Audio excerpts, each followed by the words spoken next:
Oh, hello, welcome to my mukbang. What the?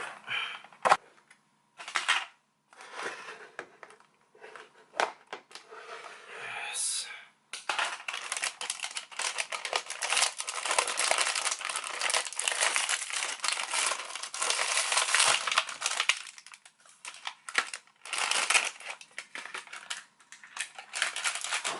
This is my dinner. And it's midnight. 12:04. Got some myeolch. I don't know what the name of this is. And I know it's myeolchi. But yeah. Some kim, and some healthy rice. Does anyone else do this? Chop their rice into quarters? Or eighths? ASMR. So I'm just gonna eat this because it's late and I'm really tired and I need a shower and sleep. Because I gotta wake up early tomorrow for ID pickup. I'm gonna give a review of this show. So here, let's see. Wait, do y'all wanna see my face or my food? Probably my face, right? So the play was called Finding Mr. Destiny. Play, musical. So the musical was called Finding Mr. Destiny.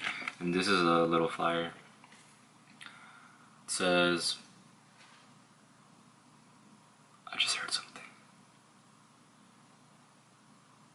Yeah, it's a 3-person show. It's a romantic comedy. The back of the flyer has so much random stuff. Dude, but the girl was so cute. I don't even know her name. Okay, let me eat. Damn.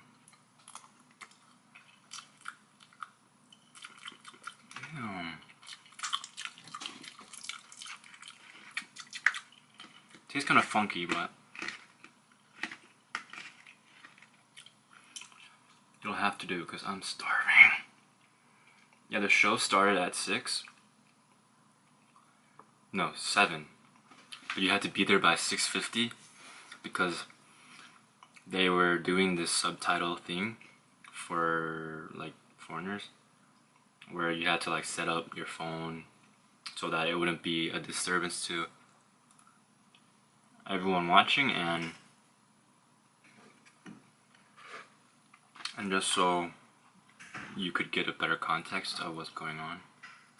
It was actually a pretty interesting setup.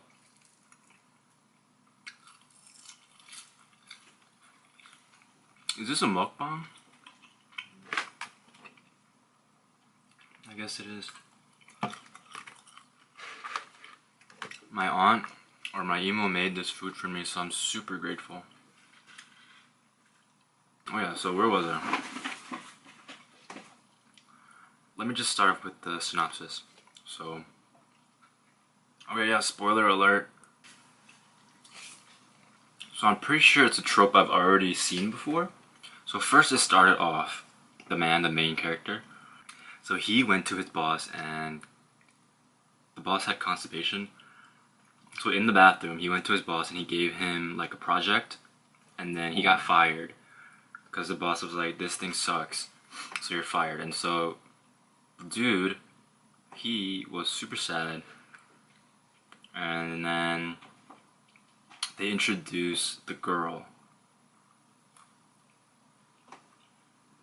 Okay, I can't remember the way beginning, but I'll just say everything that I can. So the girl just got fired as well.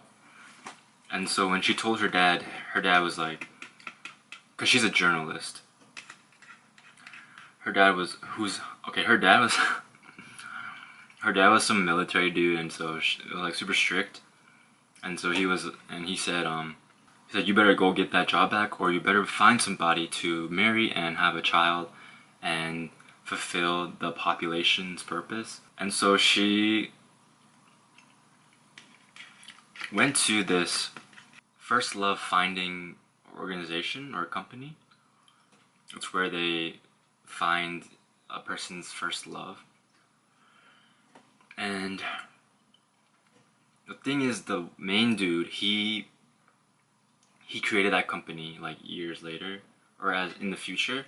And so they met up there at the First Love agency. And so the dad was just like, yep, help her find him. But then she didn't remember his, like, anything. Oh, let me give him the backstory. So there's like a flashback, back and forth. It's 9 years. She met her first love 9 years ago. And so all she remembers was the name. And so at the love agency, that's what she said, and then he like searched on Facebook or whatever. Or she was like, nope, that's not him. And I'm just like, nope, nope, nope. But then he's like her agent and she's his client. And so they're on the search for this guy named Kim Jong-wook.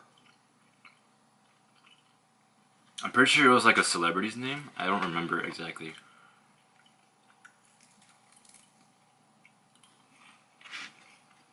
But yeah, they do that.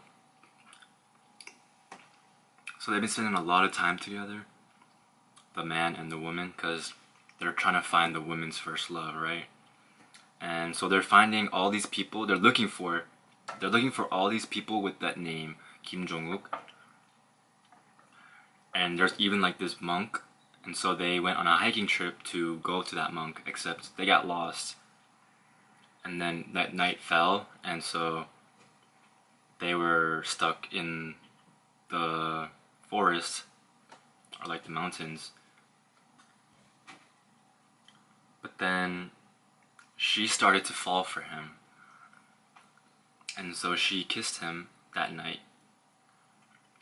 But then she ran away. And then I guess they met back up at the train station in the next morning. And she was like, oh yeah, last night was so like a blur, you know? I'm sorry if it was like awkward or whatever. And so he was just like, he was starting to get feelings for her too. And so he was kind of confused. But when they make it back to Seoul, they went back. So there's a lot of time jumps. So that part was a little bit like confusing / whatever, but they went to the club. There's this one scene where they went to the club. And then they were dancing or whatever. And like drinking and like having a good time.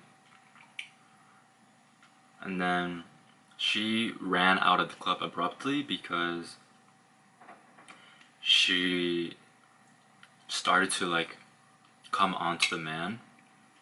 And so she left, but then she dropped something out of her purse.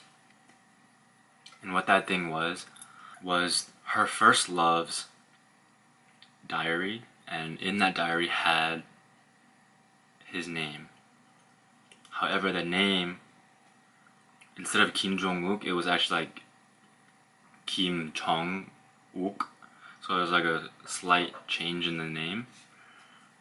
And so the matchmaker, the main man, he got super mad because they spent all this time looking for Kim Jong-wook, but he thought that she was playing him, you know? And so he was super mad, but I'm such a bad storyteller. So let me give a little bit of the flashbacks. She met her first love on a trip to India. While she was in India on the plane, because she didn't speak English, and then the man next to her, which is her first love, translated to the flight attendant for her. And yeah, so she fell for him, and then when they got off, they realized that they were gonna go to the same place in India, but her motto is like, if it's destiny for us to be together, then we'll meet again in the future. So she left him, you know, so that they might be able to meet in the future. And so she's in India to study. And a few months later, she meets that man from the airplane, her first love, in some hotel. And so she was like, wow, it's destiny, huh? But then again, she was like, okay, we can't really be together, because he likes her too, actually. But she was like, we can't be together because if it's destiny, then we'll meet each other again in the future. And so she left again, and they split up, and then now we're back in Korea. that flashback was her telling the matchmaker about how she met him. So they both like each other, the matchmaker and the woman. But then when the matchmaker found out that she was lying to him, he actually found him, that first love person. It like jumps to her at the man's house, I think, or the cafe. They meet at a cafe, the woman and the first love. But the matchmaker is waiting outside, and he meets this grandpa who's just sitting on a bench, and he's like, "Can I vent to you?" And he said, "So there's somebody in there who went in alone but may come out with somebody else." So he was super worried that she would actually fall back in love with that first love. But then she came out. You find out that she is over him, and the first love actually found somebody else and has 12 children. And it's just ironic because the matchmaker was like, "Wow, I really hope he's ugly, he has a double chin now. I hope his voice is changed, and I hope he has 12 children." And then, like, you know, what do you know? He actually had 12 children. But yeah, so the matchmaker and the girl, they eventually become a couple, of course. But the thing is, so this girl has been looking for her first love. She's letting destiny decide everything, right? She's going off of fate and just letting things happen as they should. But the thing is, 9 years ago, when she was on her way back to Korea, she had a layover in Osaka, Japan, and the matchmaker was there in Osaka, Japan at the same time, 9 years ago, right? But the matchmaker, he was on his way to Korea to meet his first love because he never confessed to his first love, and his first love was getting married soon, and so he wanted to make it to the wedding so that he could tell her how he felt. But there were no flights available to Seoul from Osaka. But the girl, she decided to change her flight, and so she sold her ticket to the matchmaker so that he could go to Seoul, and then she would stay and then just take a later flight. And so it was just like a whole reveal that they actually met 9 years ago after she had met her first love. It was just like, it was a nice reveal, and it was pretty clever of how they did the flashback stuff. I thought it was really interesting. It was fun, and it was like sappy and cute, but it was fun. I hope that made sense. I'm not sure if anything that I said made sense. Oh god. I hate when food touches my face. Yeah, the cast was super cool. The staff was super cool. Overall, a really nice time. Dang, I haven't eaten at all because I've been talking so much. I'm so hungry still. And I'm also so tired. It's like 12:30 now, I'm sleepy. Gotta wake up at like 8. I know the lighting's really bad, but what can you do? Let me know if I made sense, and if it's something you would want to watch. Thanks for watching, y'all, and this is my first time having like a outro. Thanks for watching. I'm gonna finish my dinner and then go to sleep because I'm tired. Good night.